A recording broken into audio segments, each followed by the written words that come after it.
Order news laundry के podcast reporters without orders में आपका स्वागत है। मैं हूं बसंत कुमार और आज इस पॉडकास्ट में बातचीत करने के लिए मौजूद हैं द रिपोर्टर्स कलेक्टिव के रिपोर्टर श्री ग्रेस और न्यूज़ लॉन्ड्री के मेरे साथी रिपोर्टर अवधेश कुमार। आप दोनों का स्वागत है। बहुत शुक्रिया बसंत। आज हम पॉडकास्ट में श्री ग्रीस और अवधेश के रिपोर्ट पे बात करेंगे। इसके अलावा हम श्री ग्रीस से ये भी जानने की कोशिश करेंगे कि हर 10-15 दिनों में ये एक्सक्लूसिव रिपोर्ट लाते कैसे हैं। मतलब कोई भी रिपोर्टर 1 महीना 1.5 महीना बाद एक गैप लेता है, फिर कोई बड़ी स्टोरी ब्रेक करता है, लेकिन ये हर 15-20 दिन बाद आप एक्सक्लूसिव रिपोर्ट कर देते हैं। हम आपसे ये भी राज जानेंगे। श्री ग्रीस ने हाल ही में अडानी ग्रुप्स को लेकर और कैसे कोयले के लिए आवंटन किया गया, कैसे जो इलाके पर्यावरण मंत्रालय ने कहा था कि इधर खनन नहीं हो सकता क्योंकि वो रिजर्व है, उसको किस तरीके से खनन के लिए खोला गया, उस पर एक शानदार इन्वेस्टिगेटिव रिपोर्ट की है। द रिपोर्टर कलेक्टिव पे आप उसको इंग्लिश और हिंदी में पढ़ सकते हैं, दोनों भाषाओं में वो मौजूद है। पार्ट 2 आज ही, मतलब हम आज बुधवार को ये पॉडकास्ट रिकॉर्ड कर रहे हैं, आज ही सुबह वो पब्लिश हुआ है, तो हम उस पर बात करेंगे। अवधेश ने गुना से एक स्टोरी की है। मध्य प्रदेश सरकार में एक मंत्री हैं, उनकी कुछ तस्वीरें उसमें चैट्स के साथ वायरल हुई और उस पर एक स्थानीय क्राइम रिपोर्टर ने स्टोरी कर दी। उसमें उस मंत्री का नाम नहीं था, माननीय करके लिखा हुआ था। उसके बाद स्टोरी पब्लिश होने के 4 दिनों के भीतर उन पर 11 FIR दर्ज हुई अलग अलग थानों में। FIR अगर आप पढ़ेंगे तो लगभग कंटेंट एक ही है।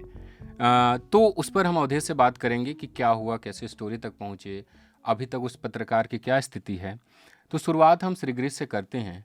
आपकी जो स्टोरी है कि अगर उसका हिंदी में मैं हेडलाइन पढ़ूं तो है कि अडानी का फ़ायदा, बिजली उद्योग की पैरवी पर कोयला मंत्रालय ने दी घने जंगलों में खनन की अनुमति।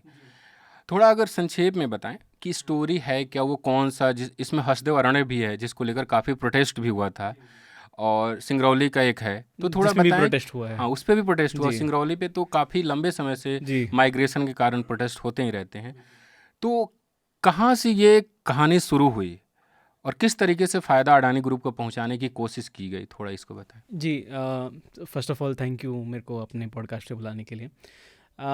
तो स्टोरी की शुरुआत एक्चुअली होती है जून 2021 में। तो थोड़ा अगर उसका भी बैकड्रॉप दूं तो एसआर का एक पावर प्लांट था इन सिंगरौली फॉरेस्ट जो कि मध्य प्रदेश में है, और ये काफ़ी कंट्रोवर्शियल पावर प्लांट रहा है क्योंकि ये पावर प्लांट बना था for using coal from Mahan coal block जो कि उसी के विसिनिटी में है।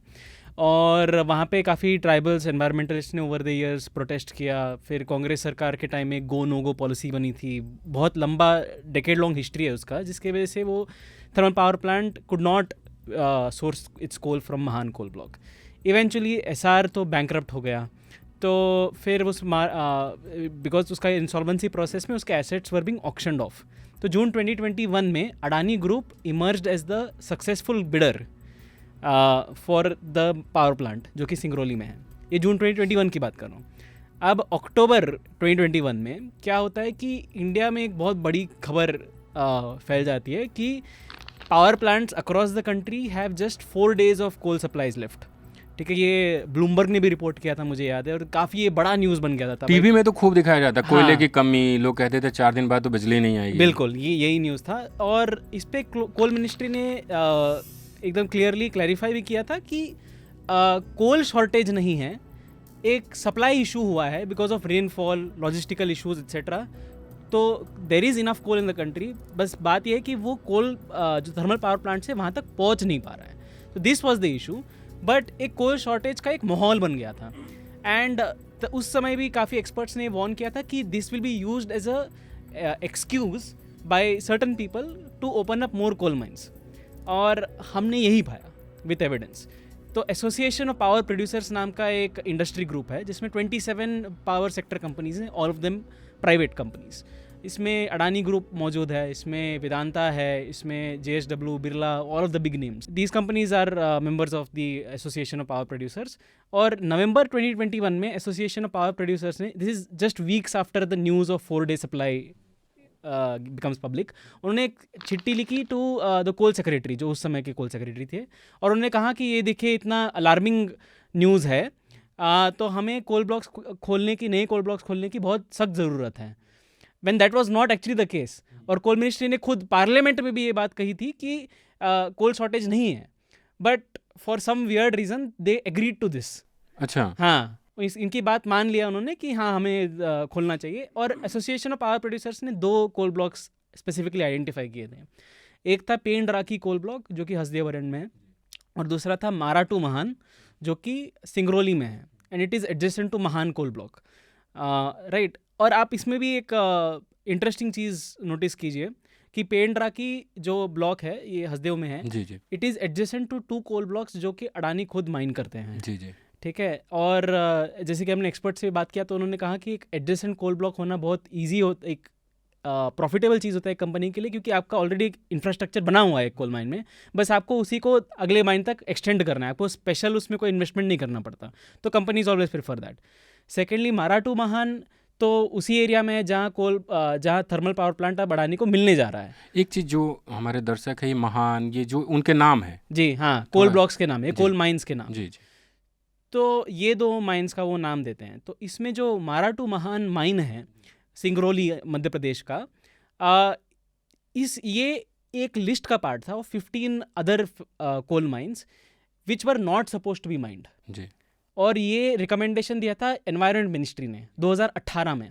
उन्होंने कहा था कि ये घने जंगलों में मौजूद हैं, इन्हें बिल्कुल छूना नहीं चाहिए, क्योंकि वहाँ पे बायोडाइवर्सिटी है, वहाँ पे ऐसे कुछ स्पीशीज़ हो सकते हैं जो कि मतलब एंडेंजर्ड हो सकते हैं, डेंस फॉरेस्ट कवर्स हैं, we need to preserve those forest etcetera, and therefore these area should not be mined. अब कोल मिनिस्ट्री ने एक बहुत ही शॉकिंग स्टेप लिया कि उन्होंने just because association of power producers ने कहा है कि माराटू महान को हमें ओपन अप करना है, उन्होंने पूरा एक रिव्यू प्रोसेस खोल दिया, not just for Mara two Mahan but for all the 15 coal blocks, जिसको पर्यावरण मंत्रालय ने 2018 में मना किया है जी। Only and only because association of power producers ने उनको कहा है। और ये हमको रिकॉर्ड पे मिला है कि उन्होंने ये उन्हीं के इंस्टीट्यूट को कहा कि on the basis of this we are reviewing it. और जो दूसरा पेंड राकी कोल ब्लॉक है वो लेमरू एलिफेंट कॉरिडोर में आता है, या उसके पास आता है, और वो एक हाइड्रोलॉजिकली सेंसिटिव कोल ब्लॉक भी माना जाता है। तो उनकी जो इंस्टीट्यूट है जो कोल मिनिस्ट्री के अंदर ही आती है, ये छत्तीसगढ़ में है जी। तो कोल मिनिस्ट्री के अंडर ही एक इंस्टीट्यूट आती है, coal mine planning and design institute, CMPDI कहते हैं। तो CMPDI को कहा गया था कि आप इन सारे कोल ब्लॉक्स का स्टेटस का रिव्यू द स्टेटस कि can we open up them for mining. And CMPDI ने पेंड राखी के मामले में तो साफ साफ कह दिया कि ये लेमरू कॉरिडोर के पास है, हाइड्रोलॉजिकली सेंसिटिव है, तो इसको तो रहने दीजिए। बाकी 15 ब्लॉक्स का कोल मिनिस्ट्री ने फिर स्पेशल एक रिव्यू मीटिंग बुलाया, जहाँ पे उन्होंने कहा कि हमको हर एक ब्लॉक का स्टेटस बताइए। और CMPDI ने ऑन रिकॉर्ड क्लियरली कहा कि इनमें से एक भी ब्लॉक माइनिंग के लिए खोला नहीं जा सकता। दिस इंक्लूडेड माराटू महान, जिसमें उन्होंने कहा कि 90% of the block has forest cover, and this is a huge mine. ये 50+ स्क्वायर किलोमीटर का माइन है, काफ़ी बड़ा है, और इसमें काफ़ी ज़्यादा मिलियन टन्स ऑफ कोल भी मौजूद हैं। और CMPDI ने कैटेगोरिकली कहा कि इसे नहीं खोला जा सकता। इसके बावजूद coal ministry sends a letter to environment ministry, जहाँ पे वो इस ओपिनियन को ओमिट कर देते हैं। अच्छा, ठीक है। बड़े मजे की बात है कि इस चीज़ को ओमिट करते हैं कि इसको नहीं खोला जाना चाहिए, जो उनकी ही संस्थान ने कहा था, उन्हीं के अंडर में जो CPMDI है। बिल्कुल। तो उन्होंने इस बात को ओमिट करते हुए बाकी सब कहा कि हाँ, यहाँ कोई सेंचुरी नहीं, ना कोई एलिफेंट कॉरिडोर है, तो इसका हम थोड़ा रिव्यू कर सकते हैं और इसका देख सकते हैं। और एनवायरनमेंट मिनिस्ट्री भी ताजुब की बात है कि वो अपने ही जो पॉलिसी है उसको रिफर नहीं करता कि ये 15 कोल ब्लॉक को हमें खोलना नहीं चाहिए। वो कहता है कि ये केस टू केस बेसिस पे होता है, आप अपना देख लो। Basically they just give it up. अच्छा। एंड इसी साल Mara two Mahan was put up for auction जी, along with 4 other blocks that were part of the 15 जो लिस्ट ऑफ 15 है। और ये सारे ब्लॉक्स अब ऑक्शन के लिए आ गए हैं, और Adani becomes the sole bidder for Mara two Mahan. जी, राइट। तो Adani which is a member of association of power producers, फिर एसोसिएशन पावर प्रोड्यूसर्स बोलता है माराटू महान कोल ब्लॉक को आप ओपन अप करो। जी। डिस्पाइट वार्निंग, मतलब despite critical opinion, coal ministry opens that and Adani itself becomes the sole bidder. तो आप ये देख सकते हैं किस तरह का काफ़ी अच्छी क्रोनोलॉजी है। जो ये CMPDI है, CMPDI ही उसका नाम है। हाँ। ये जब अपना बताया कि इनको किसी भी हाल में आप नहीं खोल सकते, तो पर्यावरण मंत्रालय को वो रिपोर्ट नहीं भेजी गई, मतलब दबा दिया गया उसको। मतलब हमने ये सवाल पर्यावरण मंत्रालय को बहुत क्लियरली पूछा था कि did you have any correspondence with CMPDI, but they have never responded to our queries. और हमें इतना तो पता है कि जो करस्पॉन्डेंस कोल मिनिस्ट्री और एनवायरनमेंट मिनिस्ट्री के बीच हुई है, इसमें तो उन्होंने कभी CMPDI के क्रिटिकल ओपिनियन को प्लेस ही नहीं किया। एक जो बताइए कि जो एसोसिएशन ऑफ पावर प्रोड्यूसर्स है, जी। जिसमें अडानी ग्रुप भी मौजूद है और हम्म। कई कॉरपोरेट ग्रुप मौजूद है, इनका काम क्या है, ये किस लिए बने हैं? तो हर एक सेक्टर में जो जैसे मीडिया में भी है कि ज़्यादातर जो प्लेयर्स होते हैं उस सेक्टर के, वो मिलके अपना एक एसोसिएशन बनाते हैं। तो पावर सेक्टर में भी this is one of the biggest जो एसोसिएशंस है। और इनका काम अगर आप एसोसिएशन पावर प्रोड्यूसर्स की वेबसाइट पे जाएं, it's a quite interesting exercise if anyone is interested in the sector. आप जाइए और उनका एनुअल रिपोर्ट्स पढ़िए, तो आपको दिखेगा कि ये फुल टाइम यही काम करते हैं कि वो गवर्नमेंट के साथ हमेशा ये बताते रहते हैं कि कैसे इनका ईज़ ऑफ डूइंग बिजनेस होता रहे, और कैसे अलग अलग environmental issues, national green tribunal के इश्यूज़, अलग अलग इश्यूज़ पे ये अपने रेफरेंसेस जो बोलते हैं वो भेजते रहते हैं, कोल मिनिस्ट्री, पावर मिनिस्ट्री, इन सब लोगों को। तो ये इंडस्ट्री का जो पॉइंट ऑफ व्यू है, they put it across to the government.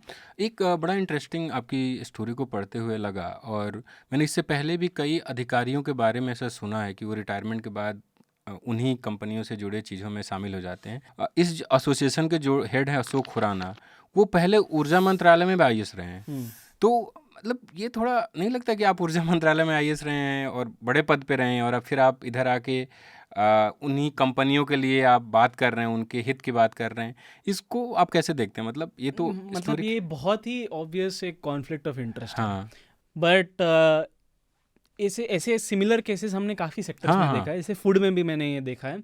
And ऐसे एक स्टोरी हम परस्यू भी कर रहे थे, हाँ। जहाँ हमने देखा कि FSSAI के जो एक हेड थे, जो कि फूड सिक्योरिटी में काम करते हैं, जी जी वो ऐसे एक NGO में बैठे हुए हैं जो कि फूड पॉलिसी में अब काम कर रहा है, राइट। जबकि FSSAI should be regulating such NGOs, but अब वो खुद उस काम में जुड़ गए हैं। And I mean I am mentioning this only because हमने उनको ये सवाल पूछा था, और उन्होंने एक टेक्निकलिटी पे उन्होंने जवाब दिया था कि इनका एक कूलिंग ऑफ पीरियड होता है कि इतना, I think it's 1 or 2 years जितना भी है, कि रिटायरमेंट के उस पीरियड में आप रिलेटेड काम नहीं कर रहे हो, उसके बाद आप कुछ भी कर सकते हो। But I mean we are living in a country where CGI becomes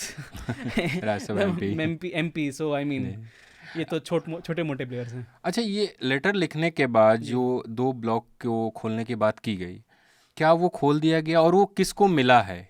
क्या आप ये जानकारी निकाल पाए? नहीं, अभी तक किसी को मिला नहीं है, क्योंकि like I said, Adani was the sole bidder, और जब सोल बिडर होता है तो ऑक्शन प्रोसेस एनल हो जाता है। बट इसमें भी एक मज़ेदार चीज़ हमको बाद में पता चला, because I started looking into cases where sole bidders आते हैं। मतलब सोल बिडर का मतलब है, आई जस्ट एक्सप्लेन, कि अगर कोई कोल माइन ऑक्शन पे जा रहा है, यू वुड एक्सपेक्ट कि कम से कम 3 या 4 कंपनीज तो उसके लिए बिड करेंगी, राइट। बट इफ़ ओनली एक ही बिडर आते हैं तो गवर्नमेंट के पॉलिसी के हिसाब से वो ऑक्शन कैंसिल हो जाता है, जो कि इस केस में हुआ है। लेकिन मोदी सरकार ने एक बहुत ही दिलचस्प चीज़ की है, उन्होंने क्वाइटली ऑक्शन रूल्स को चेंज कर दिए हैं। अच्छा। जो कि हमने पार्ट 2 में फिर डिस्कस किया था, कि अगर मानिए कि एक कोल माइन के लिए सिंगल बिडर आता है, ठीक है, तो वो ऑक्शन प्रोसेस एनल हो जाता है, but then the mine is put up for auction again, और लेट्स एज्यूम कि the same guy comes again, और वो सेम सोल बिडर हैं, तो अब ये मैटर एक कमेटी के पास जाती है, जहाँ पे सिर्फ ब्यूरोक्रेट्स बैठे हैं, और ये ब्यूरोक्रेट्स के पास अब डिसीजन मेकिंग पावर है कि ये कोल ब्लॉक उस कंपनी को दिया जाना चाहिए या नहीं। तो basically they are handing over coal blocks to companies without any competition. अच्छा, मतलब अगले दूसरे साल वही व्यक्ति अकेले आता है, तो ये कमेटी बनेगी, वो फैसला लेगी कि इनको दिया जाएगा। हाँ, तो और वो तो दिया ही जाएगा। हाँ, ये 12 केसेस में दे चुके हैं ऑलरेडी। अच्छा। हाँ, और अडानी को ऑलरेडी इसी रूट से मिला है। मध्य प्रदेश की सिंगरौली में ही एक और ब्लॉक है, उसका नाम है गोंड बहेरा उज्जैनी ईस्ट। पिछले साल अडानी को इसी रूट से मिला था, through the empowered committee of secretaries बोलते हैं, ये जो ब्यूरोक्रेट्स का एक कमेटी होता है, इसी कमेटी ने अडानी को ये ब्लॉक इसी रूट से पहले दिया हुआ था। और हमने ये भी ढूंढ निकाला कि अडानी ने इसके लिए कितना बोली लगाया था, तो वी फिगर्ड आउट कि उन्होंने 5% रेवेन्यू शेयर लगाया था, राइट।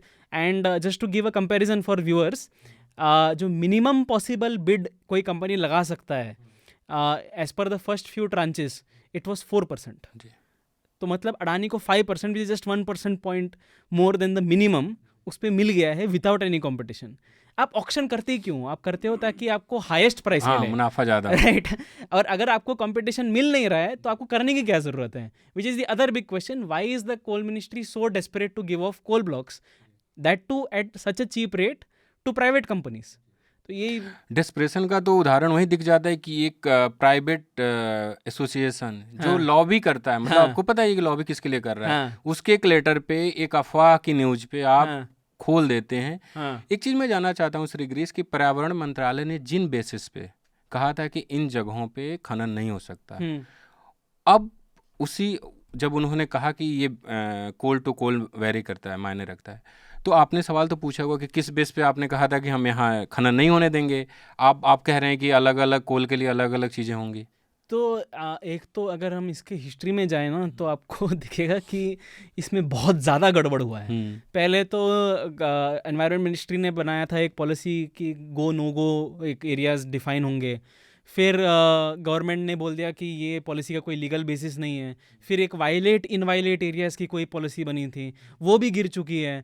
फिर रैंडमली फिर ऐसे लिस्ट्स बनने लगे कि गो नो गो रहने दो, वायलेट इनवायलेट रहने दो, let's just make a list of these many blocks जिनको हम छुएंगे नहीं बिकॉज यहाँ पे बहुत डेंस फॉरेस्ट्स हैं।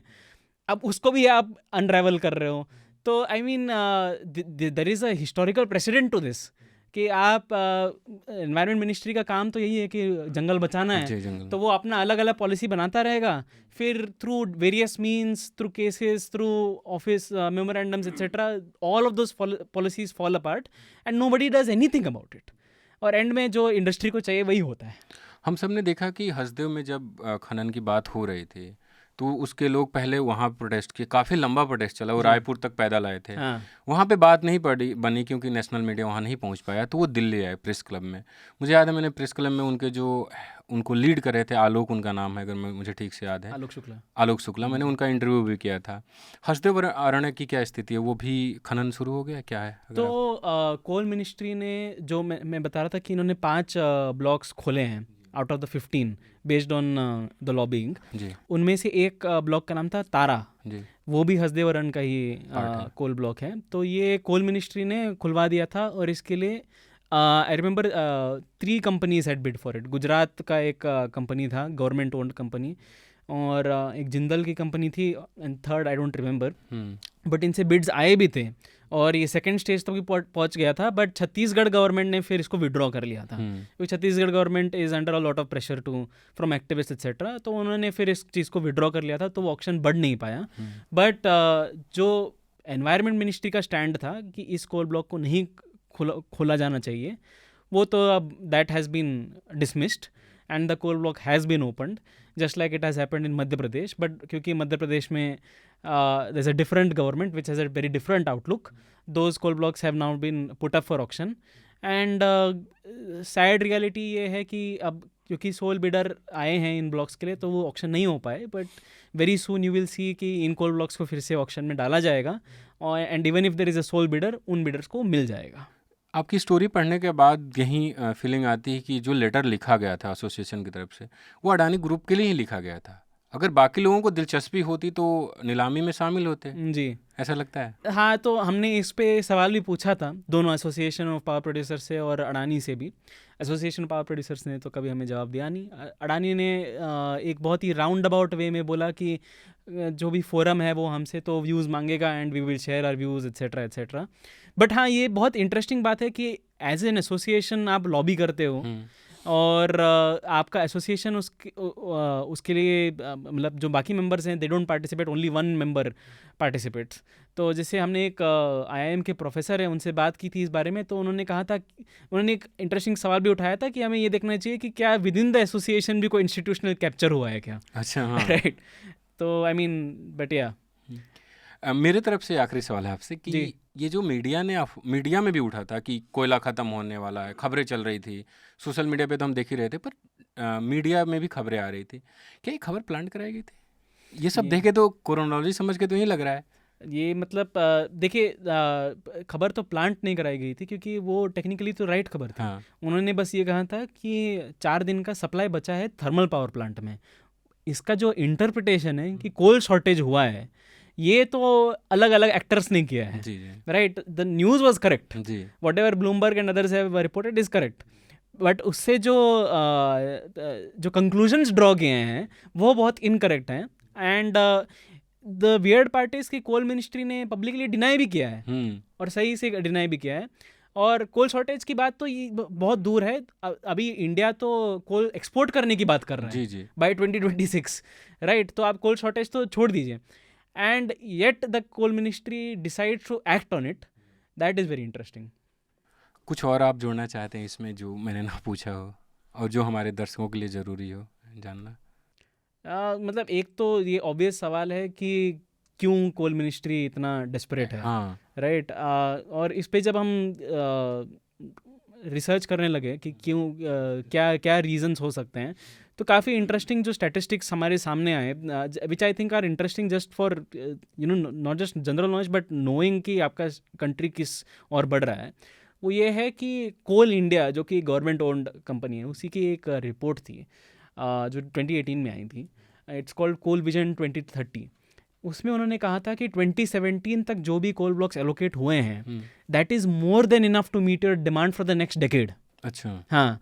और अभी हाल ही में कुछ इंडिपेंडेंट रिसर्चर्स हैं, नंदिकेश शिवलिंगम, प्रोफेसर प्रियांशु गुप्ता, सुनील दहिया, आदित्य लोला, इन्होंने एक पेपर भी रिलीज़ किया था. इस पेपर में भी उन्होंने कहा था कि even if you assume a higher end of power demand growth in the next 10 years, तो उसके हिसाब से भी जो कोल ब्लॉक्स एलोकेट किए हैं वो sufficient, they are not only sufficient, they are in excess. जी मान लीजिए हमको अगर 1.5 बिलियन टन्स कोल रिक्वायरमेंट है, तो ऑलरेडी जितना एलोकेट हुआ है that comes to more than 2 billion tons. मतलब एक्सेस कोल आ चुका है, and yet the government is going about giving away blocks. And this is also, I mean, अगर इतना ज़्यादा आपने एक्सेस में ब्लॉक्स दिए हुए हैं तो डिमांड तो कम होगा मार्केट में, तो ऑब्वियसली कंपनीज में भी इंटरेस्ट कम होगा. तो that raises the bigger question कि कोल मिनिस्ट्री कर क्या रही है, इस कोल मिनिस्ट्री का पॉइंट क्या है जो सिर्फ अननेसेसरीली कोल ब्लॉक्स को एलोकेट करता जा रहा है. क्योंकि सीए जो कोल स्कैम हुआ था 2014 में, जो सीएजी ने भी बोला था कि इतना करोड़, एक 1.86 लाख करोड़ का लॉस हुआ है, वो किस बेसिस पे, हाँ, वो किस बेसिस पे बोला था कि these coal blocks have been allocated at prices lower than they should have got. तो aren't we back to that same situation? जी जी. एक चीज़ और लेकिन ये अडानी ग्रुप लेना क्यों चाहता है जब ऑलरेडी इतना एक्सेस है हमारे पास, तो लेना क्यों चाहता है? उसकी क्यों दिलचस्पी होगी? अगर आई मीन, एक तो मतलब ये तो हम अभी कंजेक्चर पे आ रहे हैं हम, दिस इज नॉट समथिंग वो क्यों लेते होंगे? हाँ, बट देखिए, एक तो उनके पास पावर प्लांट्स हैं, तो उस पावर प्लांट के लिए अभी तो they are sourcing coal from far away blocks. ठीक है, आपको अगर अपना ट्रांसपोर्ट कॉस्ट और ये सब कम करना है तो आपको अगर पास में ही ब्लॉक मिल रहा है, you are always more happy. तो एक तो बात वही हो गई. और सेकेंडली, अडानी ग्रुप का इंटरेस्टिंग बात ये भी है कि उन्होंने बहुत सारे स्टेट गवर्नमेंट्स के साथ पावर परचेज एग्रीमेंट्स भी साइन कर लिए हैं. तो आई मीन, उनके लिए तो इट्स अ ग्रेट बिजनेस. उसमें राजस्थान भी एक है. हाँ, राजस्थान है, हरियाणा है, बहुत सारे अलग अलग गवर्नमेंट्स हैं. ये 2 पार्ट में रिपोर्ट है, आप इसे द रिपोर्टर कलेक्टिव सब जाकर पढ़ सकते हैं.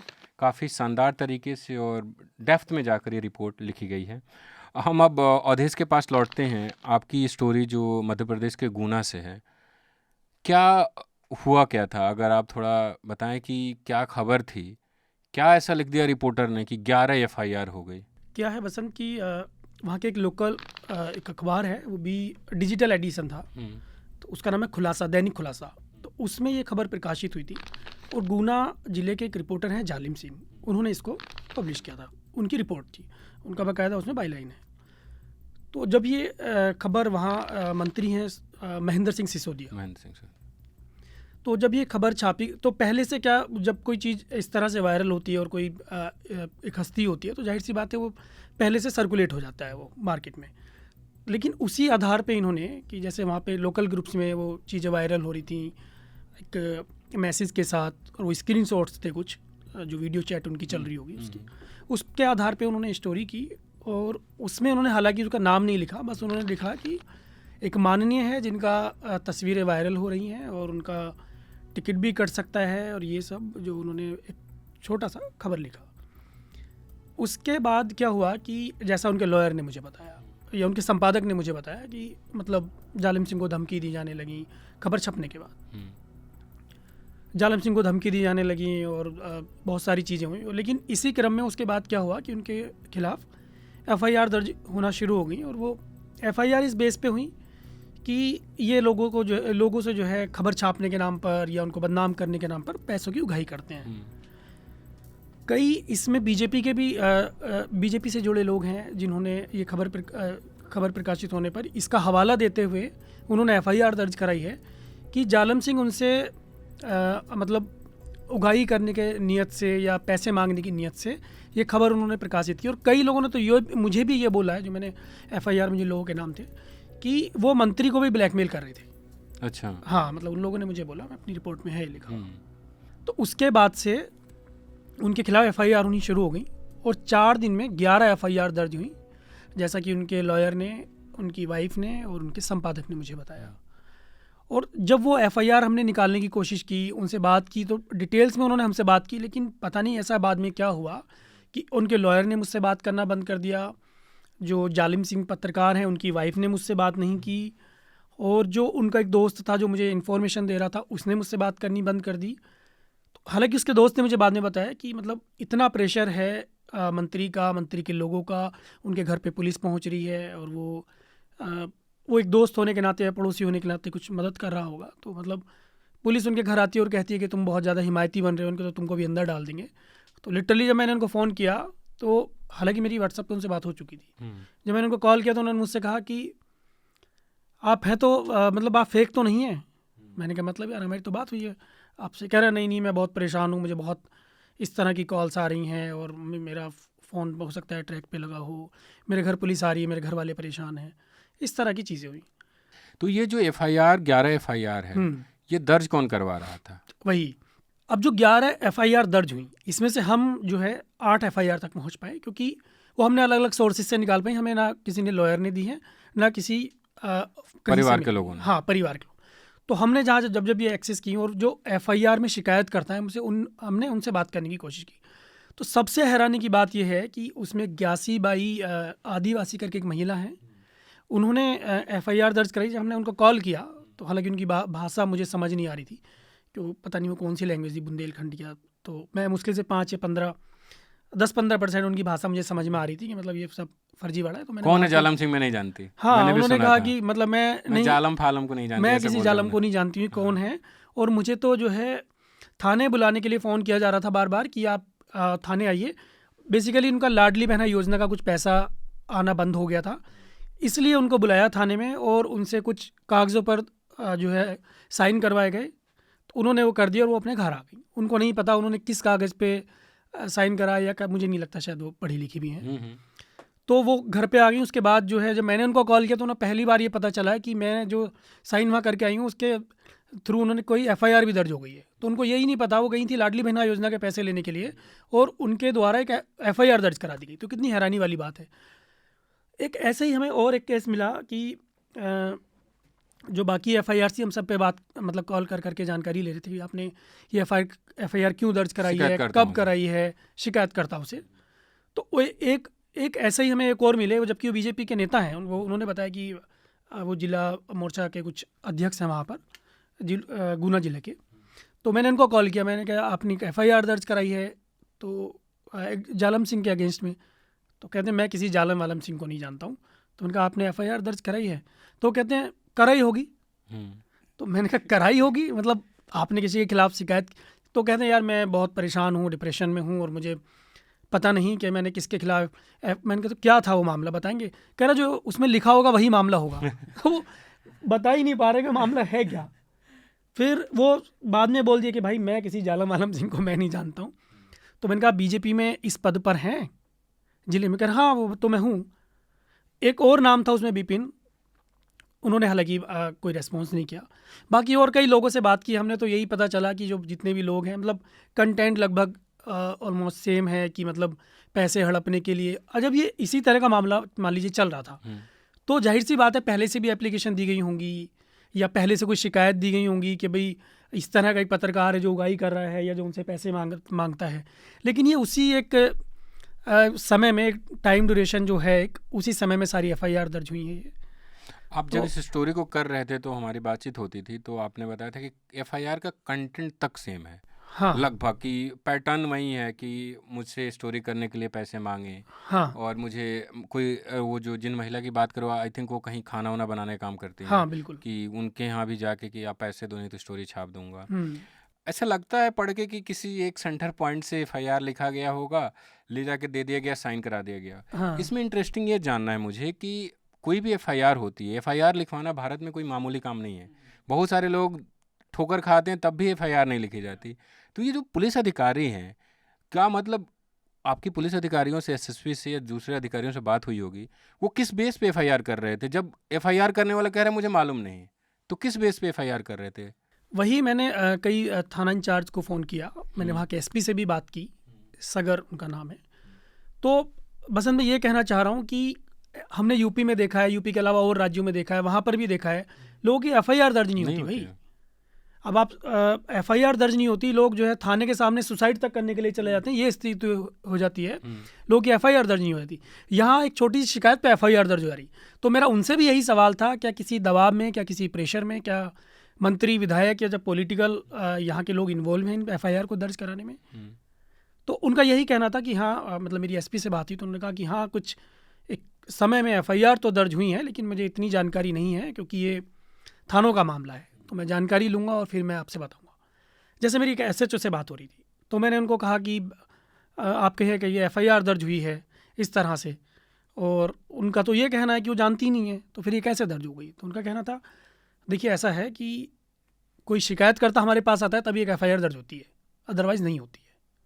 अगर उन्होंने हमसे शिकायत करी तभी हमने एफआईआर दर्ज करी है ना। उनका इसमें इसके सारे पूरे वार्तालाप करने के बाद उन्होंने मुझसे कहा कि देखिए ऐसा है, आप कौन है मुझे नहीं पता, अब मैं आपको जानकारी नहीं दूंगा। मुझे आपका नहीं पता, आपका क्या प्रूफ, आप पत्रकार हैं? तो मैंने कहा भैया आपने इतनी सारी जानकारी दे दी, और जब मैं आपसे सवाल कर रहा हूँ तब आप मुझसे ये बात पूछ रहे हैं, अब ये बात पहले ही बोल देते, इतनी भी जानकारी क्यों दी कि हाँ एफआईआर दर्ज हुई है? तो ये सब चीज़ें थी। यहाँ इस मामले में सिर्फ एफआईआर दर्ज करने में बहुत तेजी दिखाई गई या उनको अरेस्ट करने में भी? हाँ, उनके अरेस्ट करने में भी तेज़ी दिखाई गई। वो जैसा उनकी पत्नी का कहना था कि मतलब पुलिस लगातार उनके घर पर आ रही थी और इस बीच उनको ढूंढ रही थी पुलिस डे 1 से। लेकिन वो कोटा में किसी रिश्तेदारी में थे, क्योंकि उनको इस मामले का पता चल गया था और समझ आ गया था कि कितनी स्पीड से एफआईआर दर्ज हो रही है, पुलिस दबिश डाल रही है, तो उनको कोटा से गिरफ्तार किया गया। कोटा राजस्थान? हाँ, वो किसी अपने रिलेटिव के यहाँ गए हुए थे, वहाँ से उनकी गिरफ्तारी हुई है। एक चीज़ और बताइए हमारे देखने और सुनने वालों को कि एफआईआर सिर्फ गुना जिले में हो रही थी या दूसरे एमपी के जिलों में भी? ये एफआईआर 2 जिलों में हुई है, गुना में हुई है और गुना से सटा जिला है शिवपुरी, अगर मैं सही कह रहा हूँ तो शिवपुरी एक जिला है, वहाँ भी एफआईआर दर्ज हुई है। देखिए जब मैं लोगों से बात कर रहा था ना बसंत इसमें, तो एक दो लोगों ने मुझे बैक कॉल किया सारी इन्फॉर्मेशन देने के बाद, बोलता है कि भाई अपना मुझे आप जो आपका जो आई कार्ड है वो मुझे भेज दीजिए आप प्रेस का। तो मैंने कहा भाई मैं क्यों भेजूँ तुमको यार? कह रहे नहीं भेज दीजिए, हमें क्या पता आप पत्रकार हैं। तो मैंने कहा भाई आपने इतनी बात मुझसे कर ली, ये सवाल तब करते ना आप, मैं क्यों आपको अपना आई कार्ड दूँ? तो मतलब वो बार बार मुझे फोर्स कर रहा था। फिर मैंने उसको बताया कि मैं तमाम सोशल मीडिया प्लेटफॉर्म पर हूँ, जितने भी हैं आप मुझे वहाँ सर्च करेंगे तो मैं इजीली मिल जाऊँगा आपको। तो अब सोचिए कि मतलब वो मुझे बार बार फ़ोन करके पूछ रहा है कि मतलब आप कौन हैं, आप इतनी जानकारी मुझसे ले लिए। तो ऐसा लग रहा है कि जैसे उसने ये जानकारी किसी और को शेयर की, फिर उसको बोला जा रहा है कि उनसे आप उनका पहचान पत्र लीजिए या उनका प्रेस कार्ड लीजिए। इस तरह की हरकतें हुई। जो अभी तक क्या वो जेल में ही है? हाँ, जहाँ अभी तक जो लास्ट मेरी बात हुई थी तो अभी तक वो जेल में ही है, और उनका जो परिवार है वो लगातार बेल की कोशिश कर रहा है। उनकी पत्नी का कहना था कि मतलब काफ़ी बड़ा अमाउंट इसमें खर्च होना है उनकी बेल कराने में, तो हम उस पैसे की व्यवस्था कर रहे हैं। और जैसा कि वहाँ के उनकी पत्नी ने मुझे बताया कि लोकल के जो जर्नलिस्ट हैं वहाँ पत्रकार, वो पहले उनकी मदद कर रहे थे, मतलब उनके साथ खड़े थे, लेकिन अब वो सब उनके एंटी हो गए हैं। अब उस पत्रकार के खिलाफ ही ये खबरें की जा रही हैं वहाँ पर। अच्छा। तो वो कह रही पहले जो लोग हमारे साथ थे वो मंत्री के दबाव में हों या किसी और के दबाव में हों, हमें मतलब नहीं समझ आ रहा है ऐसा क्यों हो रहा है कि अब हमारे साथ कोई है ही नहीं, हम अकेले खड़े हैं, पैसों की व्यवस्था कर रहे हैं और उनको बाहर लाने की कोशिश कर रहे हैं। मतलब इनके खिलाफ स्टोरीज पब्लिश हो रही हैं अभी? मतलब ये बताया जा रहा है, ये बताने की कोशिश की जा रही है कि ये मतलब पैसा लेते थे और ये पैसा लेके खबर छापते थे। अब पता नहीं इसमें कितनी सच्चाई है, हालांकि जितने लोगों से मेरी बात हुई इस तरह का कुछ निकल के नहीं आया, क्योंकि जो एफआईआर में लोग खुद वो लोग जालम सिंह को ही नहीं जानते, तो कैसे मान लिया जाए कि मतलब ये सब चीज़ें हो रही थी। एक चीज जो हमने मंत्री को भी फ़ोन किया, 2-3 बार हमने कॉल किया, उनके जो सेक्रेटरी हैं उनसे हमारी बात हुई। उन्होंने हमसे बोला कि मतलब कहीं मीटिंग में थे, तो उन्होंने कहा कि आप 6 बजे बात कीजिएगा, मैं आपकी बात करा देता हूँ। 6 बजे कॉल किया, उन्होंने हमसे बात नहीं कराई, और उसके बाद फिर हमने कुछ सवाल भेजे हैं, जवाब नहीं आया। जवाब नहीं अक्सर आया। ऐसा होता है। एक चीज़ मैं जानना चाह रहा हूँ कि ये एक पत्रकार पत्रकार के खिलाफ ये शिकायत हुई, वो जेल में है। क्या उस वीडियो पे या वो जो तस्वीरें, जो चैट्स वायरल हुए थे, वो चैट्स के आधार पे किसी और ऑर्गेनाइजेशन ने, जो लोकल अखबार होते हैं, बहुत सारे लोकल अखबार होते हैं, उनमें से किसी ने पब्लिश नहीं किया था कोई स्टोरी? किसी मतलब किसी ने किया था? वीडियो की तो मैंने मतलब वहाँ के अलावा कोई उस तरह से खबर नहीं देखी है। जी। तो लेकिन हाँ, कई लोगों ने मुझे ये ज़रूर बताया जिनसे मैंने बात की कि उनके जो ये मैसेजेस थे वो वायरल हो रहे थे, बहुत सारे व्हाट्सएप ग्रुप्स में व्हाट्सएप ग्रुप में, सोशल मीडिया पर, फेसबुक पर ये उनके मैसेज वायरल हो रहे थे। छोटे शहरों में जर्नलिज्म करना बड़ा कठिन हो जाता है, क्योंकि हम लोग दिल्ली में हैं। ठीक है, हमारे हमारे खबरों से लोग प्रभावित होंगे, पर वो डायरेक्ट अटैक नहीं कर सकते। आप दिल्ली में रहेंगे तो at least press club of India है, दूसरे ऑर्गेनाइजेशन है जो आपको प्रोटेक्ट करेंगे। लेकिन लोकल में बहुत लोगों को पता नहीं था, और इस स्टोरी के पब्लिश होने के बाद डीजी पब ने एक लेटर भी जारी किया कि ये गलत है। जो डीजी पब ने एक लेटर जारी किया। तो ये हालत होती है छोटे शहरों में अगर आप जर्नलिज्म कर रहे हैं तो। आपका कुछ कहना है गिरीश इस पे? नहीं, मैं तो बस मतलब स्टंड हूँ और क्या कहूँ। मतलब इट्स कैरी। 11 एफआईआर 4 दिनों में हाँ। बड़ा मुश्किल हो रहा था। हाँ। और आप अगर एफआईआर की कॉपी पढ़ेंगे, मैंने लगभग सारी पढ़ी है, तो मुझे याद आता है दिल्ली राइट्स के समय दिल्ली पुलिस का चार्जशीट। या उसमें हमने एक स्टोरी की थी, शायद मैंने पहले भी जिक्र किया है, कि जो गवाही बनाती है ना कि हमने इनको यहाँ देखा है, तो 2 रिलेटिव हैं, मामा और भांजे। जो बात मामा, मतलब जो आरोपी है, उसके बारे में जो उसका जीजा, मतलब पत्नी या बहन का हस्बैंड कह रहे हैं, राइट। वही बात उनका भांजा कह रहा है, वही लाइन से है। मतलब मामा को भांजा कुछ और भाषा में बोलेगा, जीजा अपने साले को कोई और भाषा में बोलेगा। देखिए, इसमें क्या ना, गंभीर जो मामला मुझे लगा कि मतलब पहले उनका लॉयर इजीली बात कर रहा था, जो उनके संपादक, उन्होंने इजीली बात की, उनकी वाइफ ने बात की, उनके दोस्त ने मुझसे बात की, लेकिन अचानक से पता नहीं क्या हुआ कि वो लोग इतने दबाव में आ गए, इतने प्रेशर में आ गए कि मतलब उनका, मतलब एक होता है ना, हम मतलब मेरे सामने पहला केस आया कि मतलब अगर हम किसी लॉयर से उसके मुकदमे के बारे में बात करते हैं तो मतलब बहुत कुछ ऐसी चीज़ें होती हैं कि वो ना सार्वजनिक करें, लेकिन ऐसे मामले में पहले जहाँ वो बोल रहा था कि हाँ मैं इनका केस लड़ रहा हूँ और मैं आपको एफआईआर दे दूँगा, तो वो मतलब बाद में एफआईआर तो देना छोड़ ही दीजिए, उसने बात करना बंद कर दिया। उन्होंने कहा भैया कि आप मुझसे बात मत कीजिए और मैं इस मुकदमे को मतलब अपनी उसने मुझे एक शब्द का यूज़ किया, मतलब अपनी जान पे खेल के कर रहा हूँ, पता नहीं मेरे साथ कल क्या हो जाए। जी। ना उनकी पत्नी, मतलब जो प्रताड़ित हैं लोग, जो पीड़ित हैं, वो लोग अपना दर्द बयान नहीं कर रहे हैं। ये लॉयर ने कहा कि उनका, हाँ मतलब ये बात तो लॉयर ने कही। फिर उनकी वाइफ ने मतलब मुझसे वादा किया कि ठीक है, मैं आपको कल सारे डॉक्यूमेंट्स यहाँ के जो लोकल हैं वो भेज दूँगी आपको। उनकी वाइफ बोल रही है कि देखिए मैं आपसे बात नहीं करूँगी, मैं आपको नहीं जानती हूँ और आप पता नहीं कौन हैं क्या हैं। तो लोग अपना जो उनका दर्द है, जो परेशानी है, वो भी बताने के लिए तैयार नहीं है। डर होगा और भरोसा कि कौन को, क्या पता मंत्री के ही, मतलब जो मंत्री के लोग हैं या दूसरे लोग हैं वहीं लोग ना हो, ये भी एक डर होता है। पर अगर जो लॉयर्स हैं जो जर्नलिस्ट को रिप्रेजेंट कर रहे हैं उन्हीं को डर लग रहा है, फिर उनको तो डर लग मतलब रहा है। सोचिए, बोल रहे हैं कि मेरे क्लाइंट ने मुझे मना किया है। और ये जो मंत्री हैं, विधायक हैं, वो कांग्रेस में हुआ करते थे, ज्योतिरादित्य सिंधिया के करीबी हैं। ऊना, ग्वालियर तो उन्हीं का इलाका है। और जब सिंधिया ने पार्टी छोड़ी कांग्रेस, तो बीजेपी में आए और बीजेपी से मंत्री बने। हाँ। और अभी तक जो लिस्ट आई है बीजेपी के कैंडिडेट्स की, आई थिंक उनका नाम अभी तक नहीं है, जितनी मेरी जानकारी है। अभी तक उनके सीट की घोषणा भी नहीं हुई, उस सीट की घोषणा नहीं हुई अभी। तो ये रिपोर्ट जो है वो न्यूज़ लॉन्ड्री हिंदी और इंग्लिश दोनों भाषाओं में मौजूद है। मैं आप लोगों को हिंदी में इसका हेडलाइन बताऊं तो, मध्य प्रदेश कॉलन भाजपा के मंत्री पर खबर, रिपोर्टर के खिलाफ 4 दिन में दर्ज हुई 11 एफआईआर।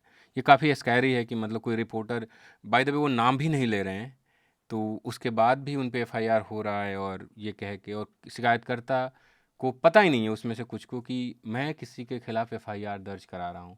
और पुलिस कितनी सक्रियता से उसी एमपी में एक वीडियो वायरल होता है जो आदिवासी के शरीर पे कोई पेशाब कर रहा है, उसमें कार्रवाई किस तरीके से होती है, कितनी घटनाएं सामने आती हैं। लेकिन वहीं एक जर्नलिस्ट पे एफआईआर होता है, पुलिस एकदम तत्काल उसको अरेस्ट करती है और फिर वो अभी तक जेल में है। तो ये बसंत, एक काफ़ी चीज़ और जोड़ना चाहूँगा मैं इसमें कि उनके जब संपादक से मेरी बात हो रही थी तो मैंने पूछा इस पूरे मामले के लिए, तो उनके संपादक बता रहे हैं मेरे दफ्तर भी पुलिस आई और वो कह रही है आप इस पर क्या कर रहे हैं, कार्रवाई। उनको कहीं से फ़ोन आ रहा है, पता नहीं कौन लोग फ़ोन कर रहे हैं और वो फ़ोन कर करके पूछ रहे हैं कि आप अपने पत्रकार पे क्या कार्रवाई कर रहे हैं, ये इस तरह के काम करता है। उनके दफ्तर पुलिस पहुंची और उनसे सारा डिटेल मांग रही है, कब से काम कर रहा है, क्या कर रहा था। तो मतलब वो बोल रहे थे कि मतलब मुझे भी एक तरह से परेशान किया जा रहा है, मतलब फ़ोन सिर्फ जेल करके। में नहीं डालना है, नौकरी भी खानी है। हाँ यही है ना कि आप क्या कार्रवाई करें, तो नौकरी से एडिटर क्या कर सकता है, नौकरी से निकाल सकता है। तो ये हालात है। अब पॉडकास्ट के हम आखिरी चरण में हैं, जहाँ पर हम जो भी हमारे मेहमान होते हैं उनसे कुछ रिकमेंडेशन लेते हैं। तो ग्रीस, आपका कोई रिकमेंडेशन? हाँ, सबसे पहले तो कि हमारे जो 2 स्टोरीज़ हैं कोल पे, रिपोर्टर्स कलेक्टिव वेबसाइट पे हैं, वो ज़रूर पढ़ें। जी। इसके अलावा मैं फ़िलहाल डेविड फॉस्टर वॉलेस की बुक है काफ़ी फेमस, इनफाइनाइट जेस्ट, वो मैंने अभी पढ़ना शुरू किया है। तो I don't know if it is good but I would recommend that. जी जी। और ग्रीस की जो रिपोर्ट हिंदी में पब्लिश होती है रिपोर्टर्स कलेक्टिव पे, या दूसरे जो तमाम रिपोर्ट्स होते हैं, उसको जो दूसरे मीडिया ऑर्गेनाइजेशन है वो क्रेडिट देकर पब्लिश कर सकते हैं, ऐसा भी है। जी जी, फॉर तो फ्री। हाँ, तो अवधेश, आपका रिकमेंडेशन क्या है? डिस्कवरी प्लस पे मैंने कुछ वेब सीरीज़ देखी हैं अभी हाल ही में। तो एक मैंने कल्ट देखी, हालांकि बहुत पुरानी है।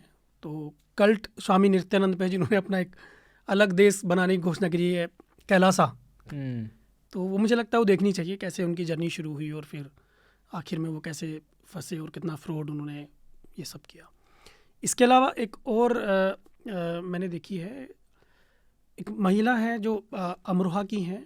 उन्होंने 7 मर्डर किए थे अपने प्रेमी के साथ मिलकर, अपने पूरे परिवार को मारती। मुझे लगता है कि वो पहली महिला होंगी जो इस देश की, भारत की, कि मतलब उनको फांसी हो सकती है, मतलब उनको फांसी का वो उनकी मर्सी पिटिशन भी डिनाई कर दी गई है, खारिज हो गई है।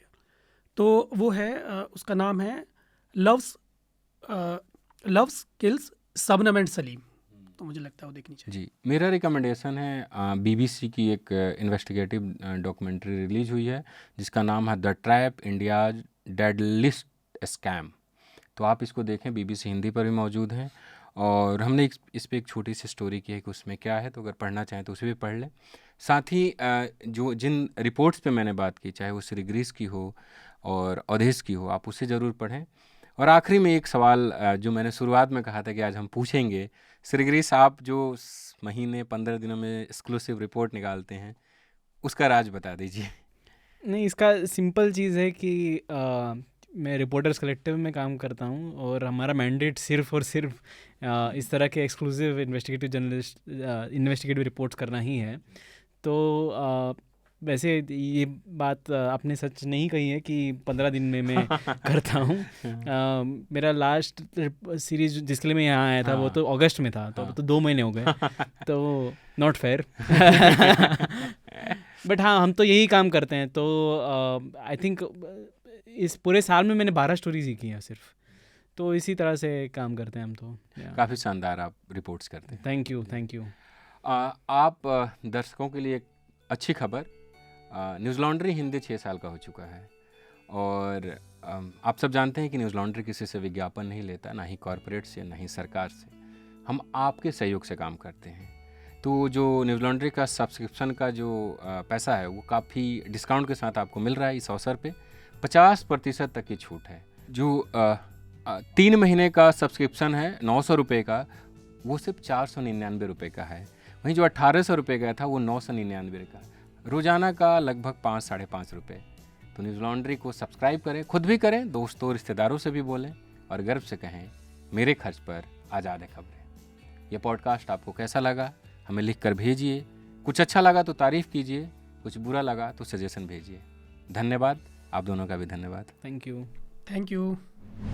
Journalism at News Laundry is powered by the public, because when the public pays, the public is served. Visit newslaundry.com/subscription and pick a payment plan of your choice. Pay to keep news free and independent. Your future, and indeed the future of democracy, depends on it.